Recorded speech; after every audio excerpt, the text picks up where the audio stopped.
السلام عليكم ورحمة الله وبركاته. الحمد لله رب العالمين والعاقبة للمتقين والصلاة والسلام على أشرف الأنبياء والمرسلين نبينا محمد وعلى آله وصحبه أجمعين ومن تبعهم بإحسان إلى يوم الدين، أما بعد.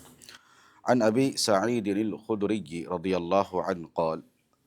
لقد كانت صلاة الظهر تقام فيذهب الذاهب إلى البقيع فيقضي حاجته ثم يتوضأ ثم يأتي ورسول الله صلى الله عليه وسلم في الركعة الأولى مما يطولها، أخرجه مسلم۔ ابو سعید خدری رضی اللہ عنہ سے روایت ہے،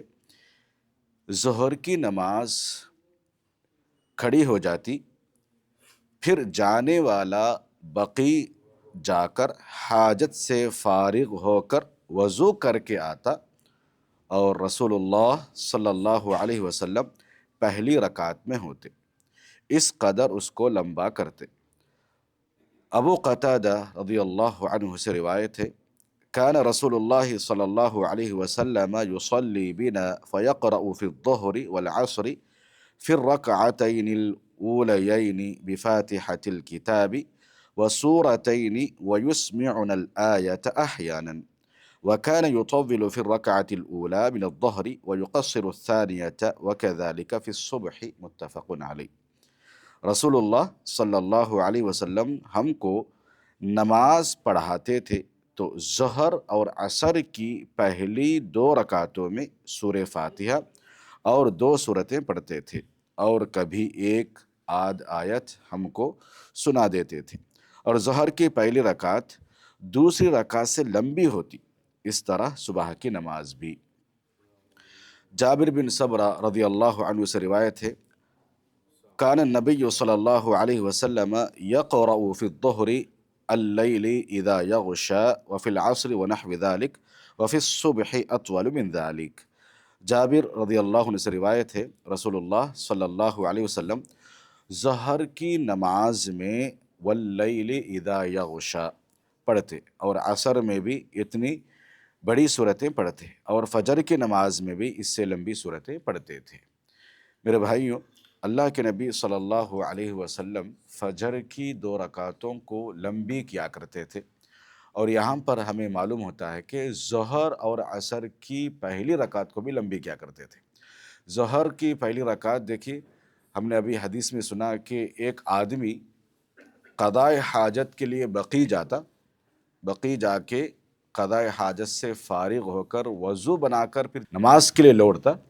تو اللہ کے نبی صلی اللہ علیہ وسلم ظہر کی پہلی رکعت ہی میں رہتے تھے، یعنی اتنی لمبی نماز ہوتی تھی۔ اللہ کے نبی صلی اللہ علیہ وسلم کی نماز سکون و اطمینان کے ساتھ نماز ادا کیا کرتے تھے، ہمیں معلوم ہے۔ پھر اوپر سے اللہ کے نبی صلی اللہ علیہ وسلم لمبی صورتیں پڑھتے تھے، اور دوسری رکعتوں میں اس سے چھوٹی صورتیں پڑھتے تھے، اور اللہ کے نبی صلی اللہ علیہ وسلم سے یہ بھی ثابت ہے۔ صحابہ اکرام کیسے بتاتے ہیں کہ اللہ کے نبی صلی اللہ علیہ وسلم نے دوسرے رکعت میں، پہلے رکعت میں یہ آیتیں پڑھے تھے، یہ صورتیں پڑھے تھے، تو کبھی کبھی آواز ان کی اونچی ہو جاتی تھی، جس کی وجہ سے پیچھے جو صحابہ تھے وہ سن لیا کرتے تھے اللہ کے نبی صلی اللہ علیہ وسلم سورہ فاتحہ کے بعد یہ صورتیں پڑھ رہے تھے۔ اس سے اندازہ لگاتے ہیں اور کہتے ہیں کہ اللہ کے نبی صلی اللہ علیہ وسلم کیا ہے، یہ نماز میں یہ صورتیں پڑھتے تھے۔ نماز میں پڑھی جانے والی صورتوں کی علماء نے اس کے 3 اقسام بتائے ہیں، ایک قصار مفصل، اوساط مفصل، طوال مفصل۔ قصار یعنی چھوٹی صورتیں، اوساط یعنی جیسے والشمس وضحاہا واللیل اذا یغشی جو بیچ والی صورتیں ہیں، اور طوال مفصل جو لمبی صورتیں ہیں، جو اللہ کے نبی صلی اللہ علیہ وسلم زیادہ تر کیا ہے فجر کی نمازوں میں ادا کیا کرتے تھے۔ تو پتہ چلا کہ انسان کو ظہر اور عصر کی پہلی رکعت لمبی کر سکتے ہیں، جیسے اللہ کے نبی صلی اللہ علیہ وسلم نے کیا، اور نمازوں کو اطمینان کے ساتھ ادا کرنا چاہیے، کیونکہ اسلام کے اندر جب انسان کلمہ پڑھ کر مسلمان ہوتا ہے تو اس پر دوسری جو اہم چیز فرض ہوتی ہے وہ نماز ہے۔ نماز کو جتنی سکون کے ساتھ، پابندی کے ساتھ ہم ادا کریں گے، ہماری زندگیوں میں سکون اور اطمینان بھی ویسے ہی رہے گا۔ تو اللہ کے نبی صلی اللہ علیہ وسلم سے ایک صحابی نے پوچھا، اللہ کے نبی جی مجھے نصیحت کیجیے، مجھے نصیحت کیجیے۔ تو اللہ کے نبی صلی اللہ علیہ وسلم نے کہا، اذا قمت فی صلاتک فصلی صلاۃ مودع، جب تم نماز کے لیے کھڑے ہو تو نماز ایسی ادا کرو گویا کہ تمہاری زندگی کی آخری نماز ہے، تمہاری زندگی کی آخری نماز ہے، الوداعی نماز ہے۔ جب انسان کو پتہ چلے کہ میں اس دنیا سے رخصت ہونے والا ہوں تو انسان اپنی زندگی میں کوئی گناہ کرنے کی کوشش کرے گا نہیں، مخلص بن کر رہے گا، نیک بن کر رہے گا۔ کہتے ہیں ہر نماز کو بھی، ہر عبادت کو بھی ہم اللہ کے لیے بجا لانا چاہیے، اور ایسی عبادت ادا کرے کہ گویا کہ اس نماز کو، اس عبادت کو ادا کرتے ہوئے میں اللہ کو دیکھ رہا ہوں، یا اتنا نہ ہو تو اللہ مجھے دیکھ رہا ہے، ہر عبادت میں اللہ مجھے دیکھ رہا ہے۔ اگر یہ گمان کریں گے تو ہماری عبادتیں سکون اطمینان کے ساتھ بجا لانے کی ہم کوشش کرتے رہیں گے۔ اللہ رب العالمین سے دعا ہے کہ رب العالمین مجھے اور آپ کو کہیں سنی باتوں پر عمل پیرا ہونے کی توفیق عطا فرمائے، اور نمازوں کو اطمینان کے ساتھ اور پابندی کے ساتھ مجھے اور آپ کو ادا کرنے کی توفیق عطا فرمائے۔ آمین۔ السلام علیکم ورحمۃ اللہ وبرکاتہ۔